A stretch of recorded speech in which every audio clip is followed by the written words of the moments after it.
Good morning students, welcome to my channel. आज हम करेंगे वर्कशीट नंबर 13 राशियों की तुलना। चलिए स्टार्ट करते हैं अपनी वीडियो। सबसे पहले अनुपातों से प्रतिशत। जब राशि के भाग अनुपात के रूप में दिए होते हैं हम उन्हें प्रतिशत में इस प्रकार बदलते हैं। जैसे 15 मिठाइयों को मोनू और सोनू में इस प्रकार बांटा गया कि मोनू को 3 मिठाई और सोनू को 12 मिठाई मिली। उन्हें कुल मिठाई का कितना प्रतिशत मिला। तो देखो इसमें कैसे करेंगे हम। 15 मिठाइयाँ थी, यानी कि कुल मिठाई कितनी थी 15, जिसमें से 3 मिठाई तो मोनू को मिली और सोनू को 12 मिठाई मिली।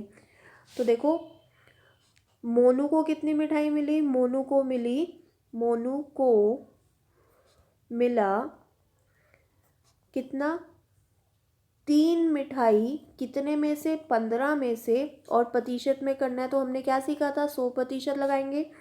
3 एकम 3, 3 पंजे 15, 5 एकम 5, 5 दूनी 10, 0। तो हमारे पास कितना आ गया, 20%। यानी 20% कितना मिला, मोनू को। इसी तरह से सोनू को देखो, सोनू को 12 मिठाई मिली, कितने में से, 15 में से। प्रतिशत लगाना है तो 100% लगा दिया। 3 चौके 12, 3 पंजे 15, ठीक है। फिर उसके बाद हमने क्या करा, 5 एकम 5, 5 दूनी 10, 0। 4 की मल्टीप्लाई 20 से करी तो हमारे पास कितना आ गया, 80। यानी कि 80% किसको मिला, सोनू को। और मोनू को कितना मिला, 20%, ठीक है। इसी तरह से बढ़त या घटत प्रतिशत रूप में। आओ जाने कि किसी राशि का बढ़त या घटत प्रतिशत के रूप में प्रारंभिक राशि पर होता है। मतलब किसी देश में पिछले 10 वर्षों में अशिक्षितों की संख्या 150 लाख से घटकर 100 लाख रह गई। यानी कि 10 वर्षों में अशिक्षित यानी कि जो पढ़े लिखे नहीं होते उनकी संख्या पहले कितनी थी, 10 वर्षों में 150 लाख। लेकिन अब 10 वर्षों में वो 150 लाख से घटकर 100 लाख रह गई। तो घटने का प्रतिशत कितना रहा। तो देखो पहले थी 150 लाख, उसमें से क्या रह गई, 100 लाख रह गई। तो कितने प्रतिशत, कितना कम हुआ, 50 लाख कम हो गया, ठीक है। तो इसका फॉर्मूला क्या होता है, राशि में परिवर्तन। यानी कि पहले राशि 150 लाख थी, अब 100 लाख रह गई, तो परिवर्तन हुआ। तो उसका फॉर्मूला क्या होता है, देखो, प्रारंभिक घटत अपॉन में प्रारंभिक राशि। प्रारंभिक राशि यानी पहले कितनी थी, 150 लाख। प्रारंभिक घटत कितना घटा, 150 में से 100 माइनस करा तो कितना आ गया, 50, ठीक है। कितना प्रतिशत रहा, तो 100% लगा दिया हमने। 0 से 0 गई, 5 एकम 5, 5 दिए 15। और 100 को जब हमने 3 से भाग करा तो हमारे पास देखो कितना आ गया, 3 तिया 9, 3 तिया 9। यानी कि हमारे पास कितना आया, देखो इसके अंदर 10 वर्षों में 150 लाख थी जो कि घटकर 100 लाख रह गई। यानी कि प्रारंभिक घटत कितना, 50। प्रारंभिक राशि कितनी थी, 150। कितना प्रतिशत है, तो 100%। 0 से 0 गई, 5 एकम 5, 5 तिया 15। अब देखो 100 को 3 से करना है भाग, तो 3 तिया 9, 10 में से 1 गए, 10 में से 9 गए 1, ऊपर से उतारा 0, 3, 10 में 3 तिया 9, 1। यानी 33 सही 1/3% हमारे पास क्या आ गया, आंसर, ठीक है। अब नेक्स्ट टॉपिक देखो, क्रय विक्रय। क्रय मतलब होता है, क्रय मतलब खरीदना, और विक्रय का मतलब होता है बेचना, ठीक है। तो देखो जिस मूल्य पर दुकानदार ने वस्तु खरीदी वह मूल्य क्या होता है, क्रय मूल्य, जिसको सीपी यानी कि कॉस्ट प्राइस बोला जाता है, ठीक है, सीपी। जिस मूल्य पर दुकानदार ने वस्तु बेची वह विक्रय मूल्य यानी कि सेलिंग प्राइस SP। ठीक है, अब देखो, यदि क्रय मूल्य छोटा है विक्रय मूल्य से, यदि क्रय मूल्य छोटा है विक्रय मूल्य से तब क्या होगा? लाभ। जब क्रय मूल्य बड़ा होगा विक्रय मूल्य से, जब क्रय मूल्य बड़ा होगा विक्रय मूल्य से तब क्या होगी? हानि। और जब क्रय मूल्य और विक्रय मूल्य बराबर होंगे तब ना तो लाभ होगा और ना ही हानि। ठीक है, मतलब अगर हमारी जेब में 50 रुपये थे और कोई सामान हमने 50 रुपये में ख़रीदा और उसे 40 रुपये में बेच दिया, खरीदा 50 रुपये में लेकिन बेचा 40 रुपये में, यानी 10 रुपये का हमें क्या हो गया? नुकसान। इसका मतलब है अगर CP बड़ा है SP से, यानी क्रय मूल्य बड़ा है विक्रय मूल्य से, तो क्रय मूल्य माइनस विक्रय मूल्य क्या हो जाता है? हानि।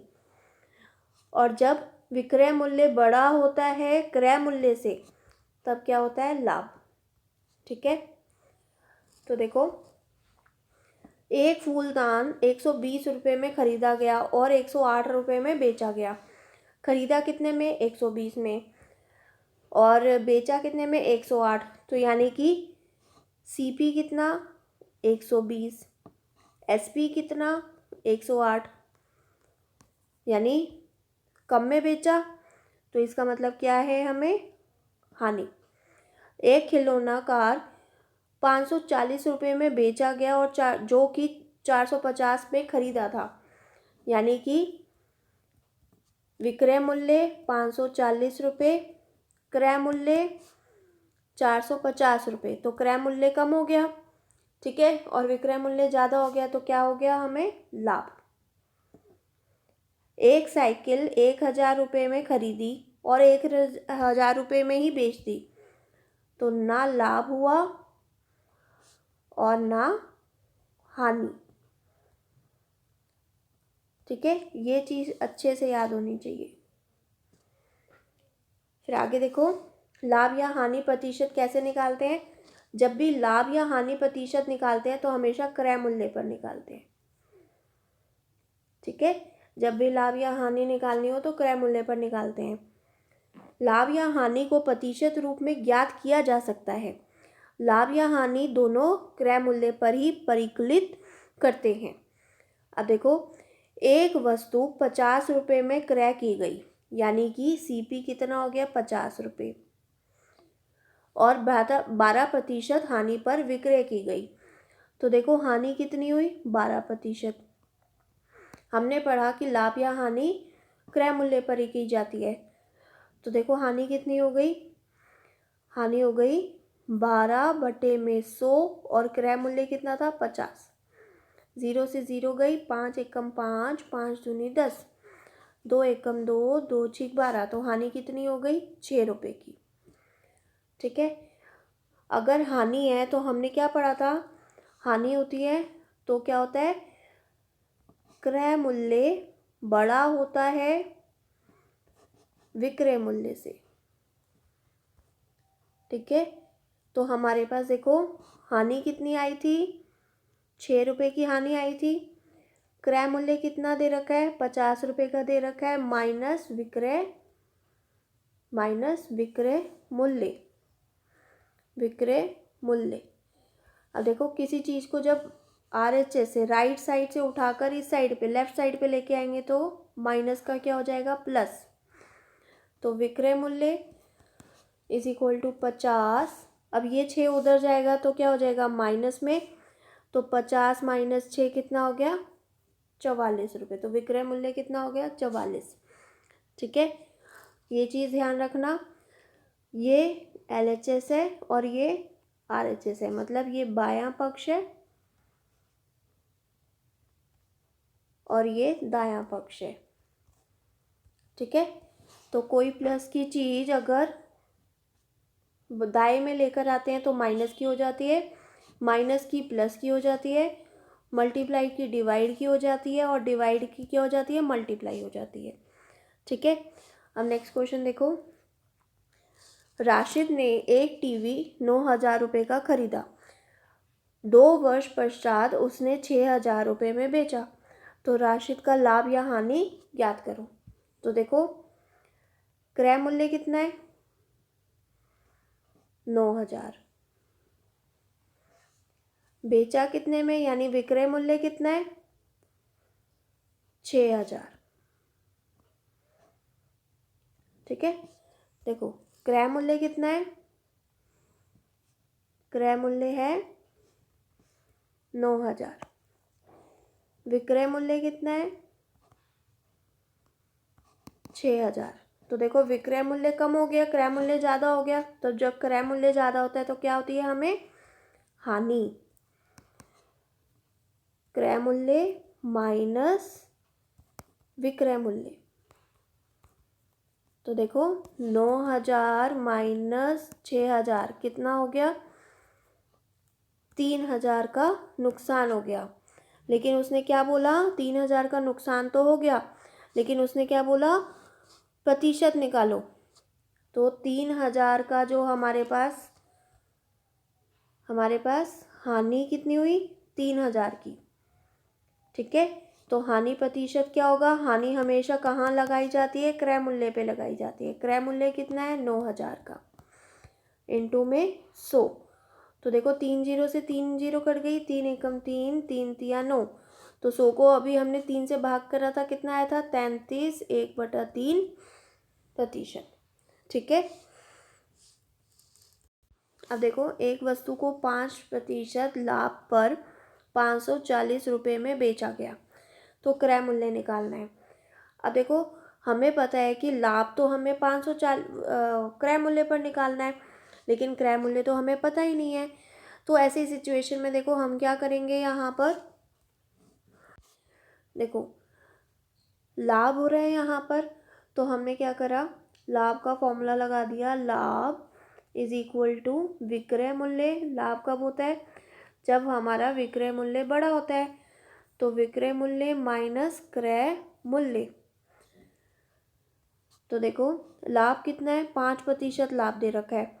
अगर हम लाभ निकालें तो लाभ हमारे पास कैसे निकलेगा 5/100 इंटू में क्रय मूल्य। ठीक है, तो देखो 5/100 क्रय मूल्य को सीपी लिख देते हैं। विक्रय मूल्य कितना दे रखा है 540 माइनस सीपी।